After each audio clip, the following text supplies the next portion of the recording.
યુપીએસસીનું જે public એડમિનિસ્ટ્રેશનનું paper છે ઓપ્શનલનું, એના બે પાર્ટ છે, પેપર 1 અને પેપર 2.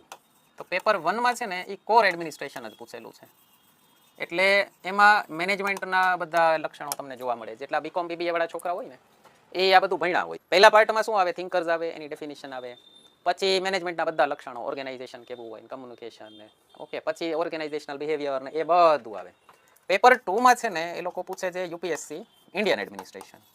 એટલે એમાં શું હોય, એક તો બંધારણ ડિટેલમાં પૂછે, બીજું ભારતનું જે વહીવટી માળખું છે, એટલે આખી બધી બ્રાન્ચીસ છે એ બધું વહીવટ કઈ રીતે કરે છે, પાર્લામેન્ટની અંદર ફંક્શન કઈ રીતે થાય, જેમ કે બજેટરી પ્રોસેસ હોય તો એ કઈ રીતે કામ કરે, પછી કલેક્ટરના કાર્યો શું હોય, મામલતદારના કાર્યો શું હોય, ઓકે. બીજા બધા ઓર્ગેનાઇઝેશન્સ છે, જેમ કે જીપીએસસી હજી સુધી ક્વેશ્ચન્સ પૂછતી હતી ને એ આ પેપર 2માંથી જ, ઇન્ડિયન એડમિનિસ્ટ્રેશનમાંથી જ પૂછતી હતી. ગયા વખતે એક ક્વેશ્ચન કોર એડમિનિસ્ટ્રેશનનો પૂછી લીધો હતો પેપર 1નો, આ વખતે પણ એક ક્વેશ્ચન કોર એડમિનિસ્ટ્રેશનનો પૂછ્યો છે. હજી સુધી જીપીએસસી કેવા પૂછેલા છે, જેમ કે ઇન્ડિયન એડમિનિસ્ટ્રેટિવ સર્વિસીસમાં સુધારા કઈ રીતે થઈ શકે, બરાબર, આઈએએસમાં સુધારા કઈ રીતે થઈ શકે, ભારતની ફાઇનાન્શિયલ રેગ્યુલેટર્સ જે કહેવાય, નાણાકીય નિયમનકારી સંસ્થાઓ, તેનું કાર્ય કેવું રહ્યું છે. એટલે એમાં શું આવે, સેબી આવે, આરબીઆઈ આવે, ઇરડા આવે, ઓકે, એ બધાનું કામકાજ કેવું રહ્યું છે. આ બધા આ ઇન્ડિયન એડમિનિસ્ટ્રેશન પોર્શન વાળા કહેવાય. પછી કરપ્શનને લગતા પ્રશ્નો પૂછી નાખે છે, આ વખતે પણ પૂછ્યા છે.